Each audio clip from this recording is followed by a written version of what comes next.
Hello students, आज बहुत दिनों बाद मैं ये वीडियो आप लोगों के सामने लेकर के आ रही हूँ। पिछले बहुत दिनों से अति व्यस्तता के कारण चाहते हुए भी मैं कोई वीडियो नहीं बना पा रही थी।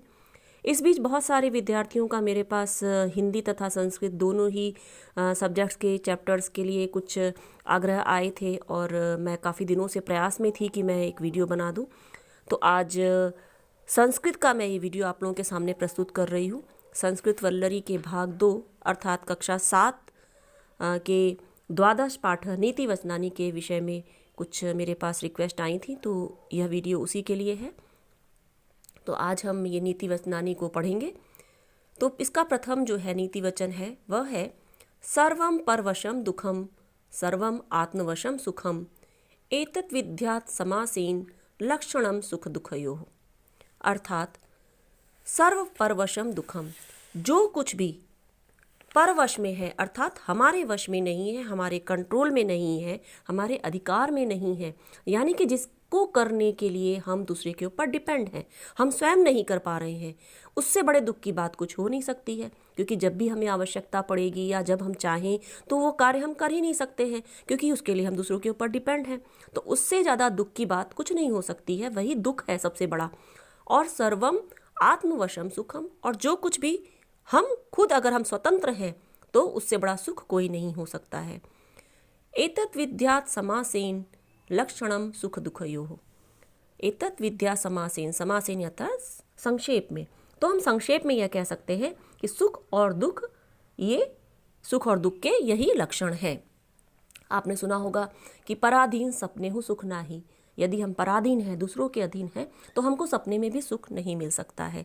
यही बात इस नीति वचन में भी बताई गई है कि हमारे वश में जो है, अर्थात यदि हम आत्मवश में हैं, हम अपना कार्य खुद कर रहे हैं, दूसरे के ऊपर डिपेंड नहीं है, तो वही सुख है। और दूसरों के ऊपर डिपेंड रहना ही सबसे बड़ा दुख है। अब हम दूसरे नीति वचन की तरफ चले तो माता गुरुतरा भूमि खात पितोच्चतर स्थिता मना शीघ्रतरम वाता चिंता बहुतरी तृणात्। माता गुरुतरा भूमि है। आप लोगों ने महाभारत में देखा होगा कि जब पांडवों को वनवास मिल गया था और वे जंगल में जब जा रहे थे और प्यास लगने पर सरोवर की खोज में जब एक एक करके चारों भाई गए जल की खोज में, वहाँ पर एक यक्ष रहता था और उसने कुछ प्रश्न उनसे पूछे और उसका जवाब देने पर निष्फल रहने जो है नहीं हो पाने पर, जवाब ना देने में वो मतलब संभव नहीं हो पाया उनसे जवाब देना, तो यक्ष ने उनको मार दिया था। तब अंततः जो है युधिष्ठिर उन्हें ढूंढते हुए आए और यक्ष ने उनसे भी प्रश्न पूछा, उनसे कुछ प्रश्न पूछे और उन सभी प्रश्नों के जवाब युधिष्ठिर ने सही सही दे दिए और अपने चारों भाइयों को फिर से जिंदा कर लिया। तो जो यक्ष ने जो प्रश्न पूछे थे उन्हीं में से कुछ प्रश्न ये हैं कि भूमि से भी भारी क्या होता है। यक्ष ने पूछा था भूमि से भारी क्या होता है, आकाश से भी ऊंचा क्या होता है, वायु से भी तेज कौन दौड़ता है, और शरीर और जो घास से भी अर्थात तिनके से भी हल्का क्या होता है। तो उसका जवाब देते हुए युधिष्ठिर ने कहा था माता गुरुतरा भूमि ही, माता भूमि से भी भारी होती है अर्थात सबसे श्रेष्ठ होती है। उसके बाद पिता आकाश से भी ऊंचा होता है, खात पिता उच्चतर स्थिता, अर्थात पिता आकाश से भी ऊंचा होता है। मना शीघ्रतरम वातः चिंता बहुतरी तृणात्, मन वायु से भी तेज दौड़ता है और मानव शरीर के लिए चिंता सबसे अधिक कष्टदायक होती है। तो बहुतरी तृणात्, चिंता बहुतरी तृणात् अर्थात चिंता तृण से भी, तिनके से भी हल्की होती है। ये सब जवाब कैसे सही है इसके बारे में हम चर्चा करें तो माता गुरुतरा भूमि, आपने सुना होगा कि भूमि जो होती है वो सबसे अधिक, हमारी धरती माता जो है वो सबसे अधिक सहिष्णु होती है, सबसे अधिक सहनशील होती है। हम भूमि को खोदते हैं, उस पर प्रहार करते हैं, उस पर हल चलाते हैं और उसके बाद भी भूमि अपने संतानों के विकास के लिए, अपने संतानों के पालन पोषण के लिए सब कुछ सहन करती है और अपने बच्चों को अनाज, जल इत्यादि देती है और उसका रक्षण करती है, उसका पालन पोषण करती है। जो माता होती है, माता भी अपने बच्चों के पालन पोषण के लिए बहुत कुछ सहन करती है। माता की सहनशीलता का तो कोई अंत ही नहीं है। माता अपने बच्चों के लिए सब कुछ सहन करती है। इसीलिए कहा गया है कि माता भूमि से भी भारी होती है, अर्थात सबसे अधिक श्रेष्ठ होती है। गुरु मतलब यहाँ पर गुरु का अर्थ है श्रेष्ठ, गुरु का अर्थ है महान, श्रेष्ठ। भारी से मतलब है कि श्रेष्ठ, ये नहीं कि वजन में भारी होती है, यहाँ पर श्रेष्ठ से अर्थ है। फिर पिता आकाश से भी ऊंचा होता है। पिता का हृदय जो होता है अपने बच्चों के लिए बहुत विशाल होता है, अपने बच्चों के लिए वह सब कुछ करता है। तो पिता जो है वो आकाश से भी ऊंचा होता है। फिर मनः शीघ्रतरम वातः, अर्थात मन जो होता है वो वायु से भी तेज दौड़ता है। आपने देखा होगा कि आप अभी यहाँ पर अभी बैठे, अभी आप 1 सेकंड में अमेरिका के भी दर्शन कराएंगे, तो आप स्वर्ग के विषय में भी सोच सकते हैं, तो आप बॉम्बे भी पहुँच सकते हैं। अर्थात वायु से भी तेज जो होता है वो हमारा मन चलता है। और चिंता बहुतरी तृणात्, चिंता जो होती है वो तृण से भी, तिनके से भी हल्की होती है। कैसे हल्की होती है? क्योंकि चिंता मनुष्य को अंदर ही अंदर खोखला कर देती है, मनुष्य को नष्ट कर देती है, शरीर को उसको तिनके से भी हल्का बना देती है, उसको बिल्कुल खोखला कर देती है। इसलिए शरीर के लिए चिंता सबसे अधिक कष्टदायक होती है। तो हम ये कह सकते हैं कि माता भूमि से भी भारी होती है, अर्थात श्रेष्ठ होती है। पिता आकाश से भी ऊंचा होता है। मन वायु से भी तेज दौड़ता है। मानव शरीर के लिए चिंता सबसे अधिक कष्टदायक होती है। तीसरा नीति वचन देखें तो षड्दोषाः पुरुषेण हातव्या भूमिच्छता निद्रा तंद्रा भयम क्रोध आलस्यम दीर्घसूत्रता, अर्थात जो व्यक्ति विकास करना चाहता है, उन्नति चाहता है, उसे 6 चीज़ों को, दोषों को छोड़ देना चाहिए। अब वो दोष क्या है? निद्रा, तंद्रा, भयम यानी कि भय, क्रोध, आलस्य और दीर्घसूत्रता। इनके विषय में हम चर्चा करें तो यदि जो व्यक्ति सोता रहेगा, यदि नींद ज़्यादा आपको प्यारी है और अगर आप सोते रहेंगे तो सीधी सी बात है कि अपना आप समय बर्बाद कर रहे हैं, तो आप विकास कहाँ से कर सकते हैं, आपकी उन्नति कहाँ से हो सकती है। उसी प्रकार से तंद्रा यानी कि जो आलस में रहता है, ऊँघता रहता है, व्यक्ति अपनी सुस्ती में है वह। फिर भयम, जो व्यक्ति भय है, जिसे भय है असफल होने का या समाज का या किसी भी चीज़ का भय है, वह व्यक्ति भी कभी आगे नहीं बढ़ सकता है। यदि आपको आगे बढ़ना है तो आपको रिस्क लेना पड़ेगा, आपको साहस दिखाना पड़ेगा, वरना आप उन्नति नहीं कर सकते हैं। फिर क्रोध जो होता है वह सामने वाले व्यक्ति को जितना नुकसान पहुंचाता है उससे अधिक जो व्यक्ति क्रोधित हो रहा है उसे नुकसान पहुंचाता है, क्योंकि उसका स्वविवेक क्रोध के कारण नष्ट हो जाता है। वह यह सोचने समझने में समर्थ नहीं होता है कि क्या गलत है और क्या सही है।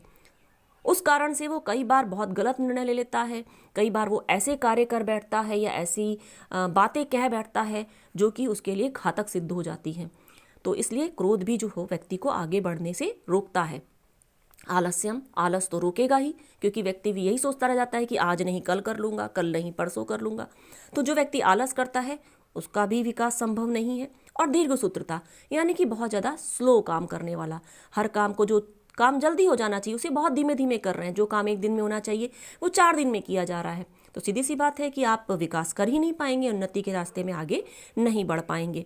तो इसका हम अगर अनुवाद देखें तो हम इसका अनुवाद ये कर सकते हैं कि संसार में उन्नति के अभिलाषी व्यक्तियों को निंद, तंद्रा, भय, क्रोध, आलस्य तथा देर से काम करने की आदत, इन 6 दुर्गुणों को सदा के लिए त्याग देना चाहिए। अब हम चौथा नीति वचन देखें तो नमन्ति फलिनो वृक्षाः नमन्ति गुणिनो जनाः शुष्क वृक्षाश्च मूर्खाश्च न नमन्ति कदाचन। यहाँ पर जो है विनम्रता के भाव के विषय में बताया गया है। व्यक्ति का विनम्र होना बहुत आवश्यक है। जो व्यक्ति विनम्र होता है वही संसार में सभी को प्रिय होता है। आपने देखा होगा कि जो लोग बहुत उच्च पद पर होते हैं, अक्सर हमने कई सारे ऐसे लोगों को देखा है, चाहे वो लाल बहादुर शास्त्री हों या महात्मा गांधी हों, ऐसे बहुत सारे लोगों के हम उदाहरण दे सकते हैं कि जो बहुत उच्च पद पर हैं वो हमेशा विनम्र रहते हैं। उनके अंदर अहंकार या घमंड नहीं होता है और वो दूसरों से बहुत ज़्यादा विनम्रता से बात करते हैं। तो नमन्ति फलिनो वृक्षा, जो वृक्ष फलदार होता है अर्थात जिसमें फल होते हैं वह झुका हुआ होता है। नमन्ति गुणिनो जना, इसी प्रकार जो व्यक्ति गुणीजन होते हैं, जो लोग गुणीजन होते हैं वे हमेशा झुकते हैं, अर्थात वे विनम्र होते हैं, वे अकड़ कर अहंकार से कभी बात नहीं करते हैं। शुष्क वृक्षाश्च मूर्खाश्च न नमन्ति कदाचन, जो शुष्क सूखे वृक्ष होते हैं वो ठूंठ की तरह सीधे खड़े रहेंगे, वो झुकेंगे नहीं। और जो मूर्ख लोग होते हैं वो भी अपने अहम में, अपने घमंड में अकड़े हुए रहते हैं, वे कभी भी झुकते नहीं हैं। जबकि हमेशा फलदार वृक्ष और गुणी जन हमेशा झुकते हैं अर्थात विनम्र होते हैं। अगला है शैले शैले न माणिक्यम मौक्तिकम न गजे गजे साधवो नहीं सर्वत्र चंदनम न वने वने। शैले शैले, शैल का अर्थात होता है पर्वत, पहाड़। हर पहाड़ पर हमको माणिक अर्थात जो रत्न होते हैं वो नहीं मिलते हैं। कुछ ही पहाड़ ऐसे होते हैं जहाँ पर आप किसी भी पहाड़ पे, आसपास के किसी भी पहाड़ पे, तो हर जगह आपको माणिक रत्न नहीं मिल जाएंगे। कुछ विशेष पहाड़ी ऐसे होते हैं, जैसे आप हिमालय पर जाएं वहाँ पर मिलेंगे, या कुछ विशेष पहाड़ होंगे वहीं पर जो होते हैं वो माणिक अर्थात रत्न प्राप्त होते हैं। मौक्तिकम न गजे गजे, इसी तरह से कुछ विशेष हाथी ही ऐसे होते हैं जिनके मस्तक स्थल पर में मोती होता है, तो वो बहुत रेयर होते हैं। तो हर हाथी के से हमको मौक्तिक यानी कि मोती नहीं मिलता है। साधुओं नहीं सर्वत्र चंदनम न वने वने, इसी तरह से साधु अर्थात सज्जन पुरुष भी हर जगह नहीं मिलते हैं और चंदन भी हर वन में नहीं मिलते हैं। अर्थात कहने का अर्थ ये है कि जो उच्च कोटि के लोग होते हैं वह कम ही मिलते हैं, वो हर जगह कदम कदम पर नहीं मिलते हैं, वह एक तरह से रेयर होते हैं, यानी कि दुनिया में अच्छी चीज़ें बड़ी तादाद में नहीं होती हैं। तो हम इसका अनुवाद इस तरह से कर सकते हैं, हर एक पर्वत पर माणिक नहीं होते, हर एक हाथी में मोती नहीं मिलते, साधु सर्वत्र नहीं होते, हर एक वन में चंदन नहीं होता, अर्थात दुनिया में अच्छी चीज़ें बड़ी तादाद में नहीं मिलती। अगले वचन की तरफ हम आगे बढ़ें। वृथा वृष्टि समुद्रेषु वृथा तृप्तस्य भोजनम वृथा दानम समर्थस्य वृथा दीपो दिवापिच। अर्थात जहाँ पर आवश्यकता नहीं है ऐसी जगह पर कुछ भी देना या दान करना व्यर्थ होता है। जैसे वृथा वृष्टि समुद्रेषु, अगर समुद्र में बारिश होती भी है तो वो बारिश किस काम की है, क्योंकि समुद्र के पास तो ऑलरेडी इतना पानी है, और फिर वो पानी जो वर्षा का पानी उसमें गिरेगा वो भी उसके साथ मिलकर के खारा हो जाएगा। यहाँ पर हम ये भी कह सकते हैं कि उसके पास ऑलरेडी इतना पानी है कि उसको उसकी आवश्यकता ही नहीं है, या हम ये कह सकते हैं कि वह एक गलत स्थान है, जिसे हम कह सकते हैं कि उसके पास अगर जो चीज़ जाएगी भी वो भी व्यर्थ हो जाएगी, वो भी खारा हो जाएगा, पानी खराब हो जाएगा, तो वहाँ पर बारिश होने का कोई अर्थ नहीं होता।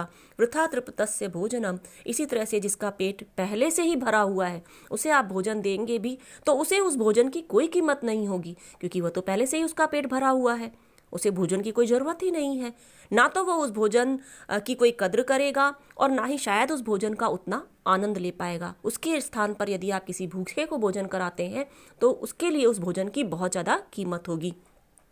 वृथा दानम समर्थस्य, इसी तरह से यदि आप किसी धनवान व्यक्ति को कुछ दान में दे देते हैं तो क्या ज़रूरत है उसकी, उसके पास तो ऑलरेडी इतना सारा पैसा है या उसके पास इतनी संपत्ति है कि उसे उस दान की कोई ज़रूरत ही नहीं होगी, उसके लिए उस दान की कोई कीमत नहीं होगी, उसे कोई आनंद भी प्राप्त नहीं होगा।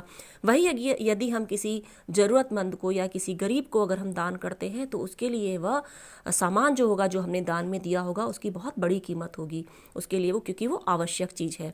वृथा दीपो दिवा पिच, इसी तरह से अगर आप दिन में दिया जलाते हैं तो वो दिया किस काम का है, उसकी रोशनी कहीं दिखाई ही नहीं देगी और ना ही उस दिए का कोई महत्व होगा, क्योंकि आवश्यकता ही नहीं। यदि रात में दिया जला जाए तो वो अंधकार को नष्ट करेगा और उसकी आवश्यकता होती है, किंतु दिन में दिया जलाना व्यर्थ है, उस चीज़ के दिए की महत्वता को भी कम करना है, बेकार कर देना है।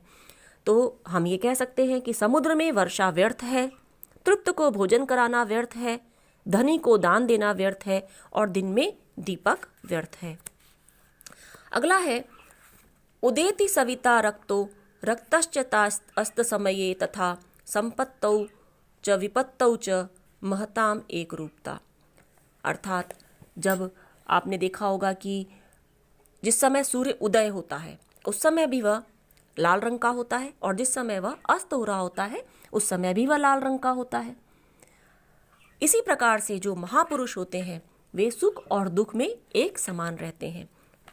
अर्थात हम कह सकते हैं कि सूर्य जिस समय उदय हो रहा है यानी कि उस समय उसका आगे बढ़ने का विकास काल है, और जिस समय अस्त हो रहा है हम उसको एक प्रतीकात्मक रूप से यह देख सकते हैं। उदय होने का अर्थ है विकास काल और अस्त होने का अर्थ है दुख का समय, अर्थात उसका समाप्त होने का काल। लेकिन वह जैसा उदय के समय होता है वैसा ही उसका कलर जो होता है वो अस्त के समय भी होता है, अर्थात वह सुख और दुख में एक समान होता है, उसको कोई फर्क नहीं पड़ता है, वो दोनों ही समय एक ही रंग का होता है। इसी प्रकार जो लोग महापुरुष होते हैं वो सुख और दुख में एक समान रहते हैं, ना तो वो सुख में ज़्यादा घमंड करते, ना वो सुख में घमंड करेंगे और ना ही दुख में वो विचलित होते हैं, वह हमेशा एक समान ही रहते हैं।